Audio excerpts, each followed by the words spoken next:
আপনি যদি তেলের যুদ্ধ নিয়ে চিন্তিত থাকেন, তাহলে সেটা এই মুহূর্ত থেকেই মাথা থেকে ঝেড়ে ফেলুন। কারণ এবার তেল নয়, তিব্বতের মেডোগে চীন এমন এক পানির বোমা বানাচ্ছে যা দিয়ে পুরো দক্ষিণ এশিয়াকেই এক মুহূর্তে পঙ্গু করে দেওয়া সম্ভব। আর এটাই দি ওয়াটার ওয়ার। চীন তিব্বতের মেডোক কাউন্টিতে পৃথিবীর সবচেয়ে বড় বাঁধ নির্মাণ করছে, যেখানে পানি শক্তি ব্যবহার করে 60,000 মেগাওয়াট বিদ্যুৎ উৎপাদন করা সম্ভব। এবার একটা বাস্তব কিন্তু চরম সত্য বলি, সেই বাঁধের আসল শিকার আর কেউ নয়, আপনি নিজেই।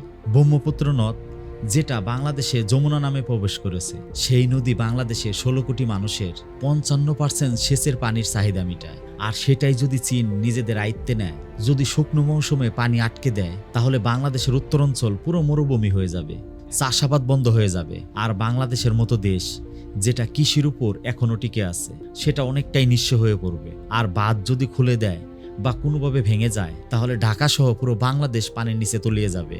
বাঁধ ভাঙলে আসাম থেকে সরাসরি বাংলাদেশ পর্যন্ত বিধ্বংসী বন্যা হবে। ভাবছেন হাজার হাজার ডলার খরচ করে গড়ে তোলা এই বাঁধ কিভাবে ভাঙবে?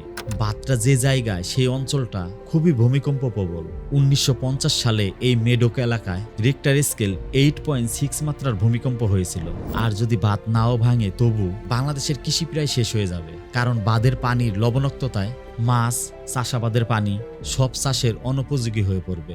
আর এটাই ঘটতে যাচ্ছে 2033 সালে।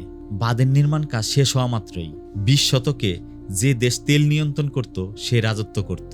আর 21 শতকে সেই দেশ রাজত্ব করবে যে দেশ পানি নিয়ন্ত্রণ করবে। চীন সেই পানি নিয়ন্ত্রণের চাবিকাঠি আগেভাগেই পকেটে পড়ছে। ভালো থাকবেন।